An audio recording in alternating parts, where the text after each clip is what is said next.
Hello everyone और स्वागत है आपका अपने पैथोलॉजी चैनल रिवाइव मास्टर में। और आज हम लोग एक बहुत ही मोस्ट कॉमन डिजीज़ के बारे में पढ़ने वाले हैं जिसका नाम है निमोनिया।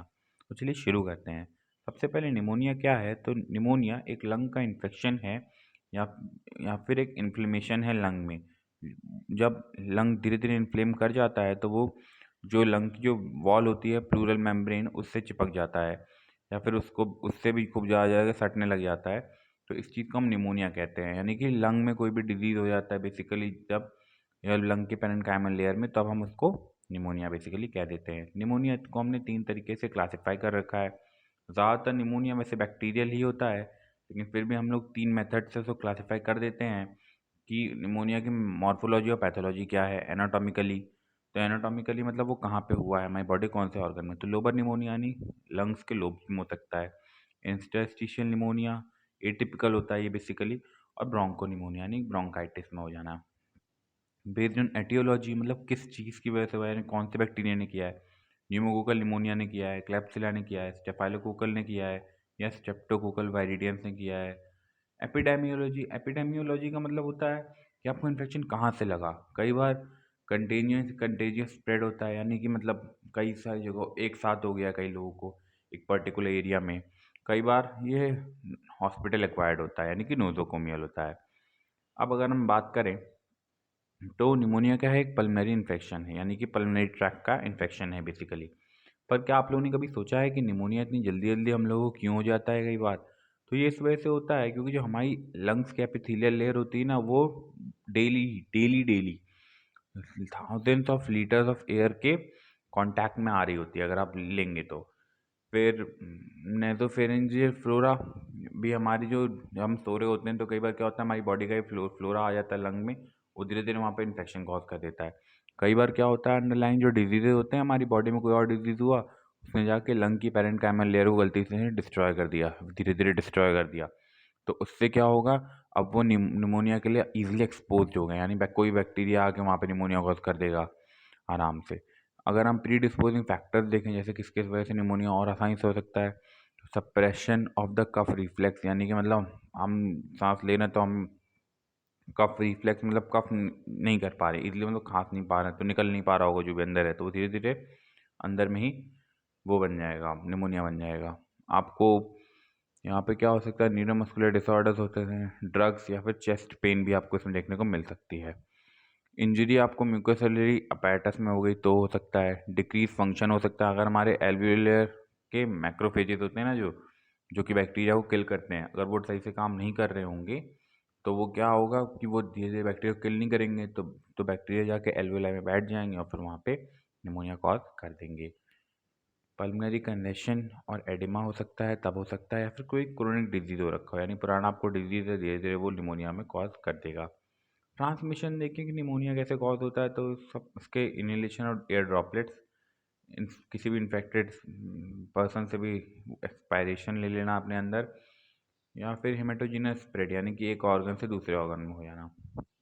अगर हम क्लासिफिकेशन के बेस पर पढ़े तो एल्वियोलर में सबसे कॉमन होता है, फिर ब्रोंकोनिमोनिया होता है। ब्रोंकोनिमोनिया ज़्यादातर स्ट्रेप्टोकोकस निमोनिया और हीमोफ्लोस इन्फ्लुएंजा और स्टेफाइलोकोकल ऑरियस के द्वारा होता है। ब्रोंकोनिमोनिया में क्या होगा, आपको जो ब्रोंकाइटिस होगा वो एक्सटेंशन हो जाएगा वहाँ पे, और ये बहुत ज़्यादा कॉमन है।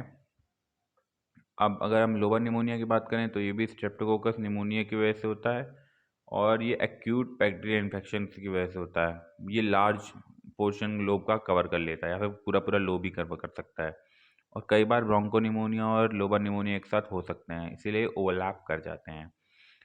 इंटरस्टिशियल इन्फ्लुएंजा वायरस के थ्रू होता है, बेसिकली चिल्ड्रन में होता है ये, और ये माइक्रोप्लाज्मा निमोनिया कॉज करता है। अगर हम क्लिनिकल टाइप देखें निमोनिया के, तो pneumonia community acquired pneumonia, acute pneumonia पाया जाता है। कम्युनिटी एक्वायर्ड एटिपिकल निमोनिया हो सकता है, नोज़ोकोमियल निमोनिया होता है, एस्पायरेशन निमोनिया होते हैं, क्रोनिक निमोनिया हो सकता है, नेक्रोटाइजिंग निमोनिया हो सकता है, फिर लंग एब्सेस भी देखने को मिल सकती है। और pneumonia in the immuno compromise होती है, यानी कि किसी की इम्यूनिटी सही से काम नहीं कर रही तो उसको निमोनिया होने के चांसेस बहुत ज़्यादा होते हैं। अगर हम आगे देखें तो कम्युनिटी एक्वायर्ड एक्यूट निमोनिया क्या होता है, ये यूजुअली बैक्टीरियल होता है, और ये लोबर भी हो सकता है और ब्रोंकाइटिस में मतलब हो सकता है। इसके क्लिनिकल फीचर्स क्या हैं कि देखने को हमें क्या क्या मिलेगा। तो बेसिकली हमें यहाँ पे देखने को हाई फीवर मिल सकता है, चिल्स हो सकते हैं, हमें प्लूरेटिक चेस्ट पेन हो सकता है, प्रोडक्टिव कफ हो सकता है। अगर कॉज देखें तो द मोस्ट कॉमन कॉज क्या है कम्युनिटी एक्वायर्ड एक्यूट निमोनिया का, स्ट्रेप्टोकोकस निमोनिया है। अदर कॉमन कॉज क्या है, हीमोफ्लुअस इन्फ्लुएंजा है, मॉक्सिला कैटारालिस है, स्टेफिलोकोकस ओरियस है। ये इंट्रावेनस ड्रग अब्यूजर की वजह से हो सकता है। It is more common in underlying chronic diseases, जैसे कि COPD है आपको, क्रोनिक ऑब्स्ट्रक्टिव पल्मोनरी डिजीज है आपको, तब हो सकता है।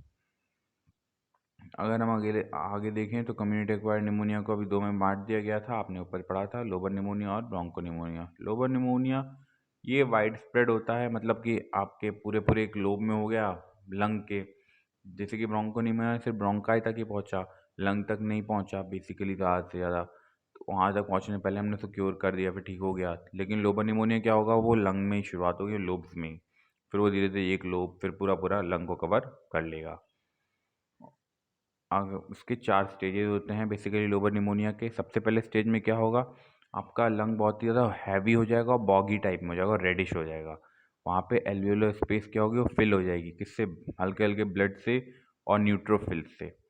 स्टेज 2 में क्या होगा, रेड हेपेटाइजेशन होगा। यहाँ पे क्या होगा, एल्वियोलर स्पेसेस न्यूट्रोफिल से भर जाएंगे और रेड सेल्स से भर जाएंगी, रेड ब्लड सेल्स से और फाइब्रिन से, फिर वहाँ पे सॉलिडिफाई कर जाएंगी। तीसरा स्टेज क्या है, ग्रे हेपेटाइजेशन। वहाँ पे क्या होगा, रेड सेल्स तो इतने नहीं भरे होंगे लेकिन न्यूट्रोफिल्स खूब सारे भरे होंगे और फाइब्रिन भी, तो वो क्या करेंगे, उसको ग्रे कलर दे देंगे। और स्टेज 4 क्या होता है, वहाँ पे रिजोल्यूशन, यानी कि एक्सुडेट जो होंगे एल्वेलाई के, वो धीरे धीरे एंजाइमेटिकली डाइजेस्ट हो जाएंगे और मैक्रोफेजेस धीरे धीरे कफ अब मतलब यानी कि बाहर आने लगेंगे बॉडी से, हम लोग कफ करने लगेंगे वहाँ पे। तो ये चार चार स्टेज होते हैं लोबर निमोनिया के, ऐसे इन्फेक्शन कॉज हो जाता है।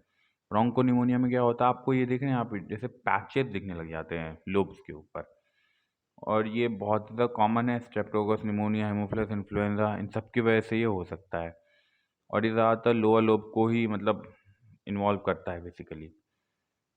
अब अगर आप आगे देखेंगे तो फिर इसके क्लिनिकल फीचर्स क्या हैं, हाई फीवर है, शेकिंग चिल्स हैं। कॉम्प्लिकेशंस क्या हैं इसमें, मतलब यानी कि आपको और क्या क्या हो सकता है, तो टिश्यू का डिस्ट्रक्शन हो सकता है, फिर वहाँ पे एब्सेस बन सकती है ब्रोंकोनिमोनिया में, या फिर बैक्टीरियल डिसएमिनेशन हो सकता है, हार्ट तक जा सकते हैं। हार्ट की जो वेल्व्स होती हैं, हार्ट की जो पाइप होते हैं जहाँ से ब्लड का सर्कुलेशन पूरी बॉडी में जा रहा है बेसिकली, वेल्व्स, तो वहाँ पे पेरिकार्डियम, फिर ब्रेन तक जा सकता है, किडनी में भी जा सकता है, मतलब यहाँ फैल सकता है। फिर कम्युनिटी एक्वायर्ड एटिपिकल निमोनिया क्या होता है, ये यहाँ पे भी क्या होता है, पैची इन्फ्लेमेशन देखने को मिलेगी लंग्स के ऊपर आपको बेसिकली। ज़्यादातर ये माइकोप्लाज्मा निमोनिया कॉज करता है, और वायरस भी उसे कॉज कर सकते हैं, जैसे इन्फ्लुएंजा वायरस चिल्ड्रन का। माइकोप्लाज्मा निमोनिया कंफर्म अगर आपको करना है तो उसके लिए आप कोल्ड एग्लूटिनेशन टेस्ट करते हैं। इसमें क्या करते हैं, ह्यूमन का प्लाज्मा लेते हैं और उसको फ्रीज कर देते हैं 4 डिग्री सेल्सियस तक, -4 डिग्री सेल्सियस तक। आफ्टर फ्रीजिंग इट हम उसमें शीप ब्लड मिला देते हैं। अगर वो क्लॉट कर गया तो वो पॉजिटिव टेस्ट है। अगर वो क्लॉट इसलिए करेगा क्योंकि ह्यूमन का जो ब्लड होता है, ह्यूमन का प्लाज्मा होता है, उसमें IgM एंटीबॉडी प्रेजेंट होती है, जो कि शीप के ब्लड के साथ रिएक्ट कर जाती है, तो वहाँ पे क्लॉट कर देती है। तो अगर वो पॉजिटिव होगा तो वो क्लॉट कर जाएगा, पॉजिटिव नहीं होगा तो क्लॉट नहीं करेगा। तो ये दिखा देगा कि आपको माइकोप्लाज्मा निमोनिया का इन्फेक्शन है या नहीं है। अब अगर हम देखें तो ग्रॉस मॉर्फोलॉजी निमोनिया में आपको पैची सा कुछ दिखने लगेगा, मतलब आपको पूरे पूरे लंग के ऊपर ना, अगर आप एक्सरे में देखते हैं, आप फोटो में देखेंगे या फिर आप ऑर्गन को देखेंगे, तो आप पैचेस आपको बेसिकली दिख रहे होते हैं उसके ऊपर।